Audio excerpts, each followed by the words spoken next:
அன்னை பர்னிச்சர்ஸ், அன்னை திருமண சீர்வரிசை பொருட்கள், டிவி, பிரிட்ஜ், வாஷிங் மெஷின் உள்ளிட்ட 200க்கும் மேற்பட்ட பொருட்கள் அடங்கிய திருமண சீர்வரிசை ரூபாய் 99,000 மட்டுமே. தமிழகம் முழுவதும் இலவச டோர் டெலிவரி. தொடர்புக்கு 7550014440 9345044044. நிம்மதி property management. Contact 7667008999. Fourth state Tamil நேயர்களுக்கு அருள்மொழிவர்மனின் அன்பார்ந்த வணக்கங்கள். இது உங்கள் ஃபோர்த் ஸ்டேட் தமிழ் வழங்கும் தலையங்கம் நிகழ்ச்சி.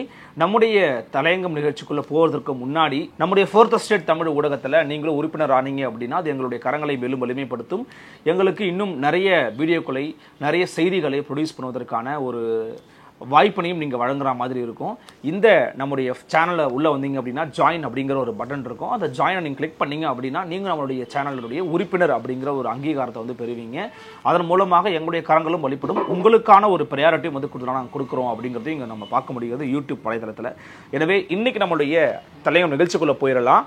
தமிழ்நாட்டில் சமீபத்தில் நடந்த ஒரு மிக முக்கியமான ஒரு சம்பவமாக அதை நம்ம வந்து பார்த்தே ஆகணும். காரணம் என்ன அப்படின்னா, தொடர்ந்து பல்வேறு துறைகளில் இந்துத்துவ ஆட்கள் வந்து தமிழ்நாட்டுக்குள்ளே புகுந்துட்டாங்க அப்படிங்கிற ஒரு விமர்சனம் எழுதி கொண்டிருந்த நேரத்தில், குறிப்பாக கல்வித்துறையில் சென்னையில் ஒரு பள்ளியில், ஒரு அரசு பள்ளியில் ஒருவர் பேசிய பேச்சு, அதற்காக ஏற்பட்டிருக்கக்கூடிய எதிர்வினைகள் இப்படின்னு அந்த சம்பவங்களை குறித்து தான் ரொம்ப தெளிவாக டீட்டெயில்டாக டீகோட் பண்ண போகிறோம். வாங்க நிகழ்ச்சிக்குள்ளே பயணிக்கலாம். இது உங்கள் ஃபோர்த் ஸ்டேட் தமிழ் வழங்கும் தலையங்கம் நிகழ்ச்சி.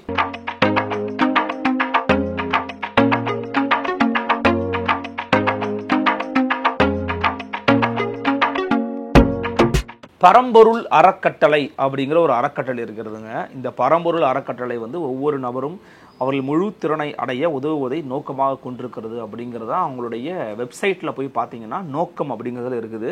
அதே போல் ஒரு நபர் தனக்குள்ளேயே அமைதியையும் நல்லிணக்கத்தையும் காண முடியும். அப்படி செய்வதன் மூலமாக மனிதகுலம் அனைவரையும் சமாதானத்தை தழுவிக்கொள்ள முடியும். அறக்கட்டளை தொடங்கப்பட்டது நூற்றுக்கணக்கானோருக்கு அன்னதானம் வழங்கி வருகிறது. ஒரு தனி நபரின் தேவைகளை நிவர்த்தி செய்யாமல் ஆன்மீக ஏற்பு செயலற்றதாகவே உள்ளது என்ற உள்ளார்ந்த புரிதல் உள்ளது. பல்வேறு திட்டங்களின் மூலம், முன்முயற்சிகள் மூலம் எங்கள் முக்கிய முயற்சி பின்தங்கிய மக்களின் முதன்மையான வாழ்க்கை நிலைமைகளை மேம்படுத்துவதும் மனித நனவின் மலர்ச்சியை விரைவுபடுத்துவதும் ஆகும். பரம்பொருள் அறக்கட்டளை மகாவிஷ்ணுவால் தனது குரு தத் சத் பிரம்மஞானி ஸ்ரீ ஸ்ரீ ஸ்ரீ காஞ்சி விஸ்வநாத சுவாமிகளினால் அருளால் விதைக்கப்பட்டது.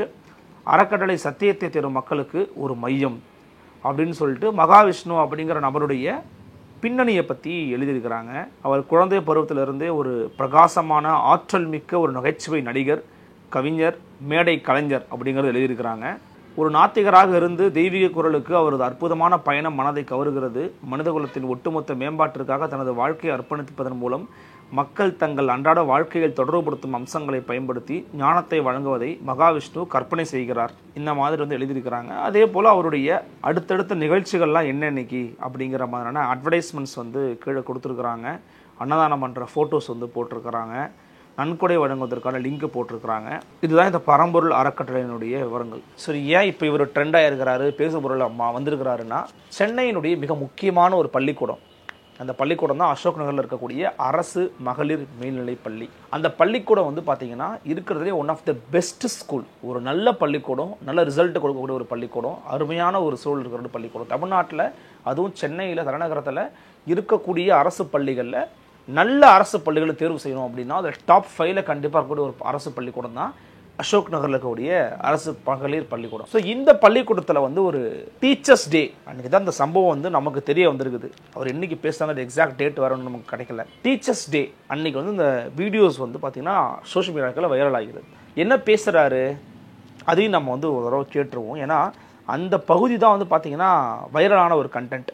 மீண்டும் மீண்டும் பிறப்பாய். எப்போது மீண்டும் மீண்டும் பிறப்பாய்? நீ செய்யற செயலுக்கு நீயே பெருமை அடிச்சுக்கிட்டனா மீண்டும் மீண்டும் பிறப்பாய். நீ செய்யக்கூடிய செயல்களுக்கு இறைவனை காரணம் கூறும்போது பாவ புண்ணிய என்ற இரு வினைகளும் உங்களை சேராது. விச் மீன்ஸ் எப்படியோ வாழ்ந்து எப்படியோ செத்து போயிடலான்னு மட்டும் நினைக்காதீங்க. அடுத்த பிறவி கொடூரமா இருக்கும். நான் எப்பறம் அடுத்த பிறவியை நம்புறது? இப்ப பல பேர் கை இல்லாம பிறக்கிறாங்க, கால் இல்லாம பிறக்கிறாங்க, கண் இல்லாம பிறக்கிறாங்க, வீடு இல்லாம பிறக்கிறாங்க, பல நோய்களோட பிறக்கிறாங்க. இறைவன் கருணையானவர்னா எல்லாத்தையும் ஒரே மாதிரி படைச்சிருக்கணுமே, ஏன் அப்படி படைக்கல? ஒருத்தன் கோடீஸ்வரனா இருக்கான், ஒருத்தன் ஏழையா இருக்கான், ஒருத்தன் இப்படி இருக்கான், ஒருத்தன் அப்படி இருக்கான், ஒருத்தன் கிரிமினலா இருக்கான், ஒருத்தன் நல்லவனா இருக்கான், ஒருத்தன் ஹீரோவா இருக்கான், ஒருத்தன் ஹீரோ மாதிரி இருக்கான். ஏன் இந்த மாற்றங்கள்? போன ஜென்மத்துல நீங்க என்ன செஞ்சீங்களோ அதை பொறுத்து உங்களுக்கு இந்த பிறவி கொடுக்கப்பட்டிருக்கிறது. இந்த பிறவியிலும்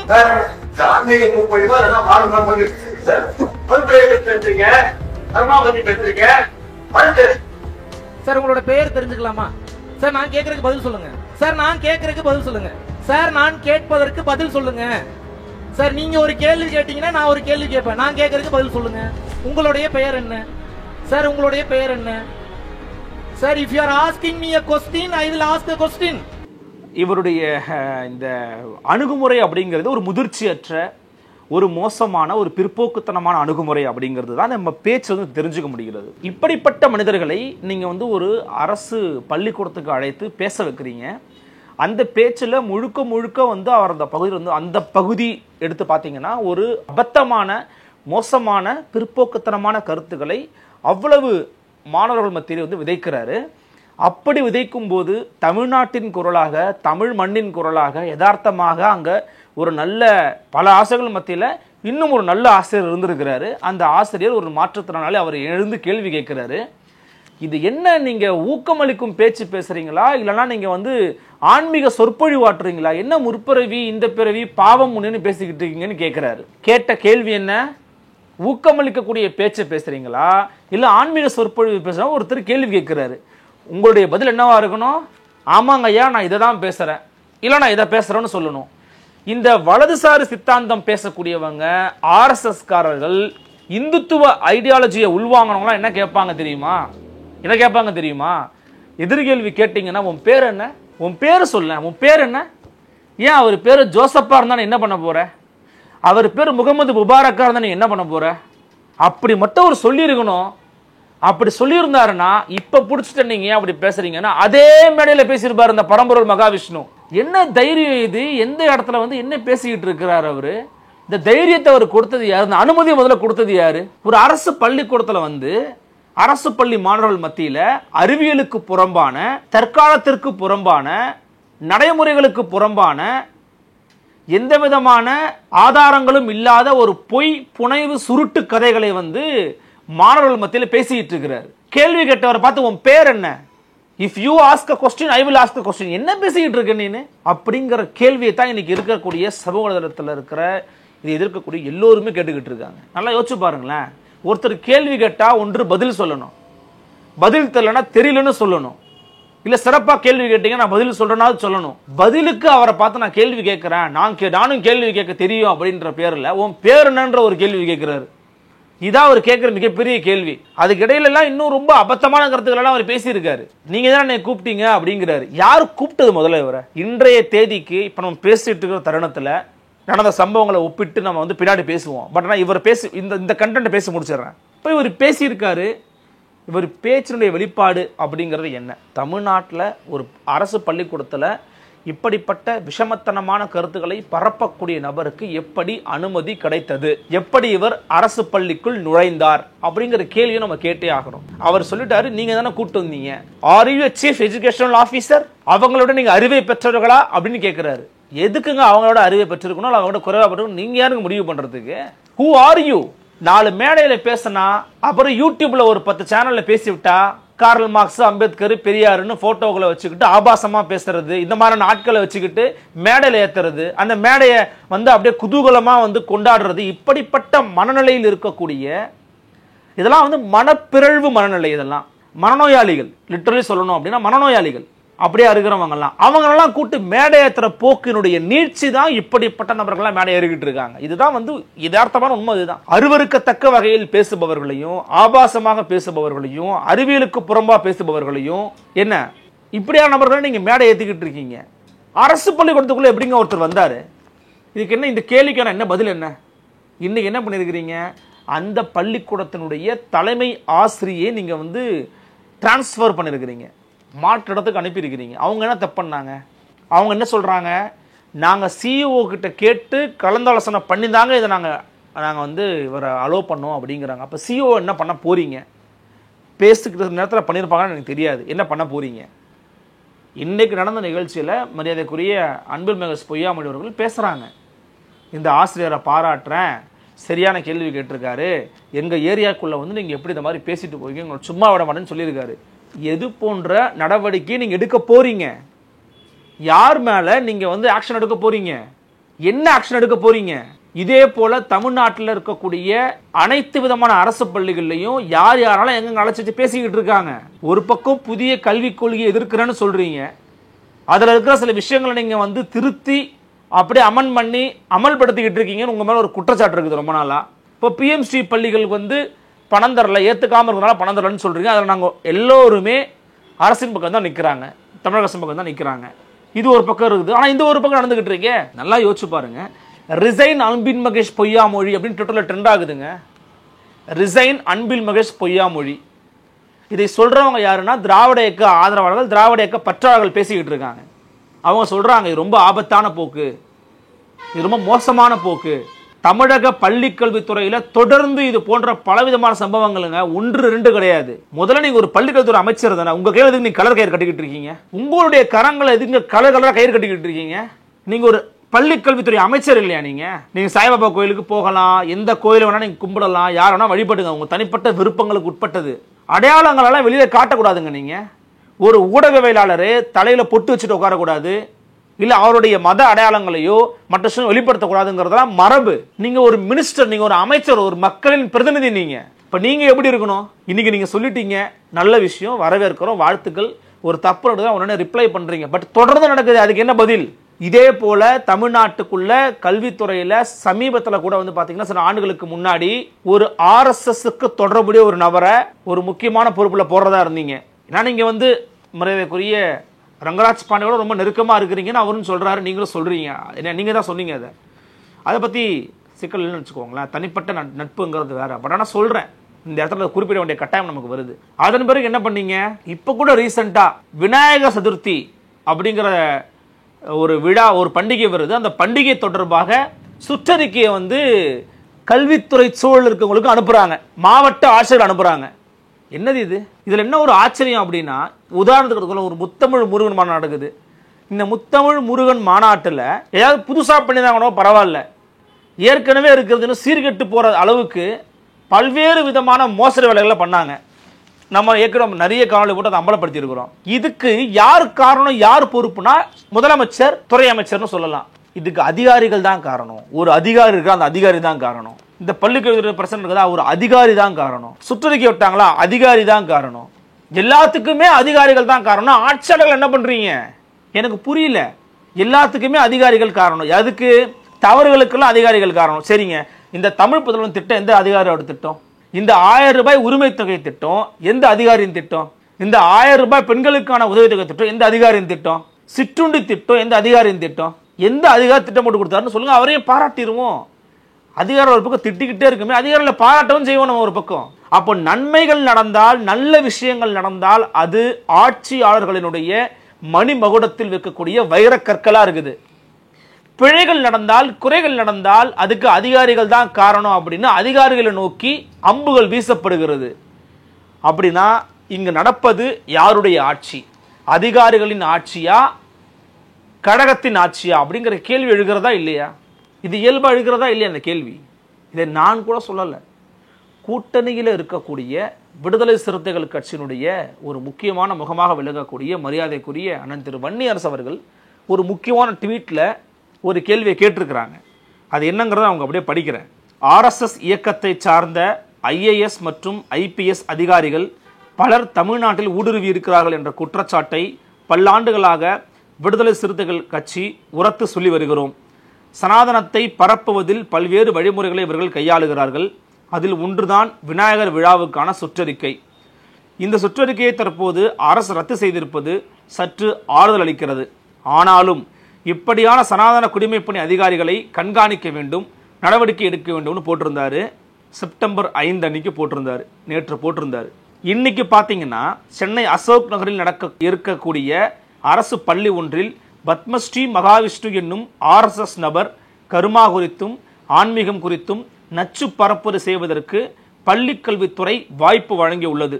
இதை சாதாரணமாக கடந்து போக முடியாது. பள்ளி கல்வித்துறையில் என்ன நடக்கிறது? அன்பில் மகேஷ் அவர்களுக்கு தெரிந்தே நடக்கிறதா அல்லது தெரியாமல் நடக்கிறதா? விநாயகர் சதுர்த்தி விழா தொடர்பாக பள்ளிகளில் நடத்தலாம் எனும் புதுக்கோட்டை மாவட்ட ஆட்சியர் சுற்றறிக்கை ஆபத்தானது என்பதை சுட்டிக்காட்டிய பின் அந்த சுற்றறிக்கை ரத்து செய்யப்பட்டது.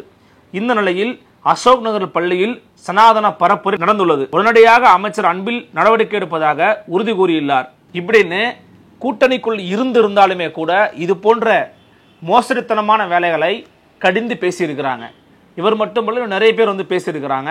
இது ஒரு கட்டத்தில் தமிழ்நாட்டுக்குள்ள தலைநகர சென்னையில் நடந்தாலும் அமெரிக்காவில் இருந்து கொண்டிருக்கக்கூடிய முதலமைச்சர் மு.க. ஸ்டாலின் வந்து ட்வீட் போட்டிருக்காங்க. என்ன போட்டிருக்காங்கன்னா, மாணவ செல்வங்கள் அறிந்து கொள்ள தேவையான சிறந்த அறிவியல் சிந்தனைகள் தரம் மிகுந்த நமது பாடநூல்களில் இடம்பெற்றுள்ளன. எதிர்கால சவால்களை தன்னம்பிக்கையோடு எதிர்கொள்ளவும் அறிவாற்றலை கூர்மைப்படுத்திக் கொள்ளவும் தேவையான சிறப்பான கருத்துக்களை ஆசிரியர்களே எடுத்து கூற முடியும். அதற்கு தேவையான புத்தாக்க பயிற்சியை, சமூக கல்வியை தக்க துறைசார் வல்லுநர்கள், அறிஞர் பெருமக்களை கொண்டு வழங்குவதற்கு தேவையான முயற்சிகளை பள்ளிக்கல்வித்துறை வழங்க நடவடிக்கை எடுக்கப்படும். தமிழ்நாட்டின் எதிர்கால சந்ததியினரான நமது பள்ளி குழந்தைகள் அனைவரும் முற்போக்கான அறிவியல் பூர்வமான கருத்துக்களையும் வாழ்க்கை நெறிகளையும் பெற்றிடும் வகையில் மாநிலத்தில் உள்ள பள்ளிகளில் நடைபெறும் பல்வேறு நிகழ்ச்சிகளை வரைமுறைப்படுத்துவதற்கான புதிய வழிமுறைகளை வகுத்து வெளியிட நான் ஆணையிட்டுள்ளேன். தனிமனித முன்னேற்றம், அறநெறி சார்ந்து வாழ்தல், சமூக மேம்பாட்டுக்கான சீரிய கருத்துக்கள் தான் மாணவர்களின் நெஞ்சங்களில் விதைக்கப்பட வேண்டும். கடந்த 3 ஆண்டுகளில் எண்ணற்ற விழாக்களில் கல்வியின் உன்னதத்தையும் அறிவியல் பூர்வமான சிந்தனைகளை வைத்திருக்க வேண்டியதன் அவசியத்தையும் தொடர்ந்து வலியுறுத்தியுள்ளேன். அறிவியல் வழியே முன்னேற்றத்துக்கான வழி அப்படின்னு ரொம்ப சிறப்பான ஒரு கருத்தை வந்து போட்டிருக்கிறாங்க. அதில் மாற்று கருத்தே கிடையாது.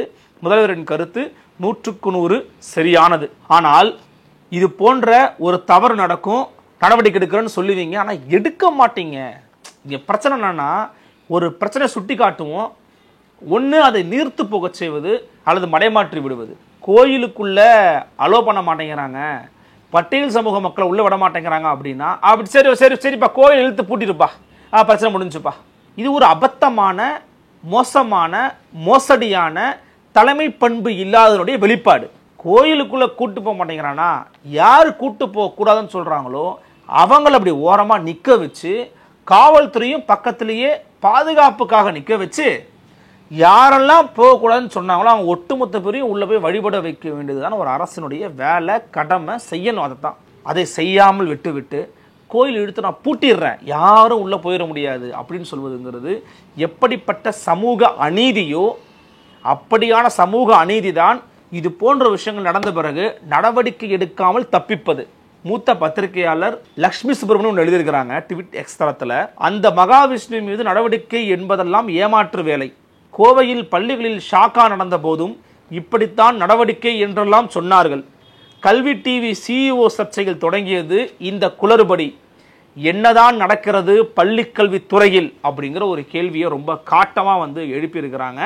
அதே போல பள்ளிகளில் அறிவியலுக்கு புறம்பாக மாற்றுத்திறனாளிகளை பற்றி அவதூறாக பேசிய மகாவிஷ்ணு என்பவர் மீது சைதாப்பேட்டை காவல் நிலையத்தில் மாற்றுத்திறனாளிகள் சங்க தலைவர் தோ வில்சன் அப்படிங்கிறவர் ஒரு புகார் ஒன்றையும் கொடுத்திருக்கிறாரு. இப்போ என்ன நடந்திருக்குன்னா, இவங்க இந்த தலைமை ஆசிரியரை வந்து பணியிட மாற்றம் பண்ணியிருக்கிறாங்க. ஆனால் எதுக்கு தலைமை ஆசிரியரை பணியிட மாற்றம் பண்ணீங்க?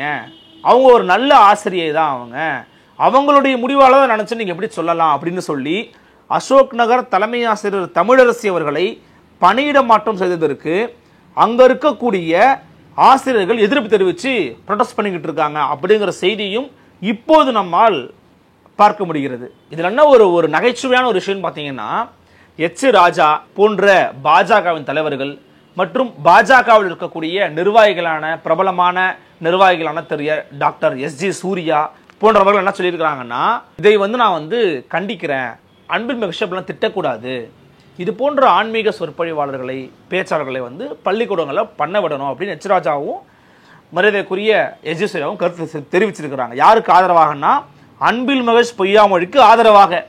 யார் கருத்து தெரிவிக்கிறாங்க? எச் ராஜா ஐயாவும் எஸ்.ஜி. சூர்யா அவர்களும். அப்ப இங்க என்ன நடந்துகிட்டு இருக்குன்றத ரொம்ப தெளிவா பார்க்க முடிகிறது. ரொம்ப சிம்பிளான கேள்விங்க. சமீபத்தில் கூட எல்லோருமே பாராட்டினாங்க, ஊடகவியலாளர் கோபிநாத் அவர்கள் ரொம்ப சிறப்பான ஒரு ஸ்பீச் கொடுத்துருந்தாங்க கல்வியை பற்றி. அவர் எப்பயுமே நல்லா பேசக்கூடிய ஒரு நபர் தான். பல ஊடகவியலாளர்களுக்கு எங்களை போன்றவர்களாம் ஒரு நல்ல ஒரு முன்னுதாரணமாக இருக்கக்கூடிய ஒரு நபர். அவர் ஒரு இடத்துல பேசுகிறாரு, அங்கே தான் அன்பில் மகேஷ் இருந்தார். அவர்கிட்ட பேசுங்க, கோபிநாத் அவர்கள்ட்ட கூப்பிட்டு பேசுங்க. பேசி தமிழ்நாடு முழுக்க இருக்கக்கூடிய எல்லா விதமான அரசு பள்ளிகளுக்கும் அவருக்கு ஒரு குழு உருவாக்கி அவர்கிட்ட சொல்லி பல பேரை போய் பேச சொல்லுங்க, அனுமதி அளிங்க. அப்படி பண்ணுங்க. கல்வியை பற்றி பேசுங்க, அறிவியலை பற்றி பேசுங்க, அறிவியலை பற்றி பேச சொல்லுங்க. மரியாதைக்குரிய ஐயா மயில் சவணன் இருக்கிறாங்க, அவங்கள பேச சொல்லுங்க. சிவன் இருக்கிறார், அவரை பேச சொல்லுங்க. இல்லை, இவங்க என்ன பண்ணுறாங்கன்னா துறை சார்ந்த வல்லுநர்களை விட்டு அவர்களெல்லாம் விட்டு இதற்கு ஆகாதவர்களை உள்ள கொண்டு வந்து வைக்கிறது. ஏங்க, பள்ளிகள் தோறும் போய் பிரின்ஸ் கஜேந்திர பாபு பேச சொல்லாங்க, அவர் பேசலாங்க கல்வியை பற்றி. பள்ளிகள் தோறும் நெடுஞ்செழியனை போய் பேச சொல்லுங்க, அவர் பேச சொல்லாங்க கல்வியை பற்றி. பள்ளிகள் தோறும் கல்வியில் தொடர்ந்து அந்த பணியில் இருக்கக்கூடிய நபர்களை போய் பேச சொல்லாங்க. இவர் யாருங்க இவர் கூட்டு பேச வைக்கிறீங்க நீங்க? அப்படி என்றால் தவறு இங்கு நடக்கிறது அப்படிங்கிறத கவனிக்கணும். ரிசைன் அன்பில் மகேஷ்னு வர அளவுக்கு எப்படிங்க போச்சு இது? ஏன்னா தொடர் செயல்பாடுகள் கல்வி டிவி சிஇஓல ஆரம்பிக்குது, விநாசத்தை சுற்றறிக்கை விடுறது, சாகா நடத்தினது, இதோ இப்போ வந்து பள்ளிக்கூடத்தில் உட்காந்துட்டு முன்பிறவி முன்ஜென்மம் பாவம் புண்ணியம் அதான் தெரிஞ்சுக்கிறவனா தெரிஞ்சுக்காம எப்படி மாணவர் முன்னேறுவான்னு கேட்கறது. எவ்வளவு பிற்போக்குத்தனம், அயோக்கியத்தனம் இல்லையா இது? எனில் இந்த விஷயம் இப்போதே களையெடுக்கப்பட வேண்டும் என்றால் அன்பில் மகேஷ் அந்த நபர் மீது என்ன நடவடிக்கை எடுக்க போகிறாரு? அவர் ஒரு பெருந்தன்மைவாதி, அந்த ஆசிரியர் தமிழாசிரியர் ஒரு மாற்றுத்திறனாளி, அவர் சொல்லலாம் விட்டுருங்கன்னு. நீங்க என்ன நடவடிக்கை எடுக்க போறீங்க? ஏன் மனசு காயப்பட்டிருக்குங்க. என்னுடைய தமிழாசிரியரை கேவலப்படுத்தின நான் நினைக்கிறேன். ஒவ்வொரு தமிழ்நாட்டில் இருக்கக்கூடிய ஒவ்வொரு ஆசிரியருக்கும் நெஞ்சு காயப்பட்டிருக்கும். நீங்க நடவடிக்கை எடுக்கணும். அவரை கூப்பிட்டு விசாரிங்க, தண்டத்தொகை விதியுங்க, அபராதம் விதியுங்க, இல்ல மன்னிப்பு பொது மன்னிப்பு கேட்க சொல்லுங்க, அவரை ஒரு அறிக்கை விட சொல்லுங்க, ஊடகத்தை சந்திக்க சொல்லுங்க.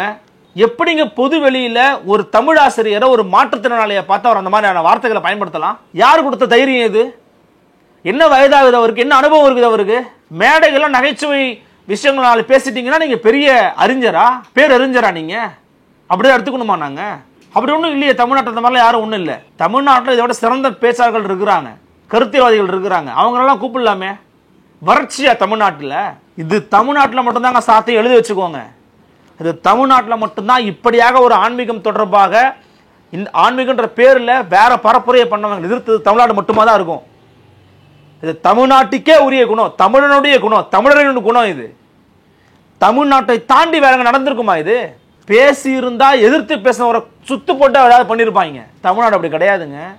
தமிழ்நாட்டின் குணம் அது கிடையாது, தமிழர்களின் குணம் அது கிடையாது.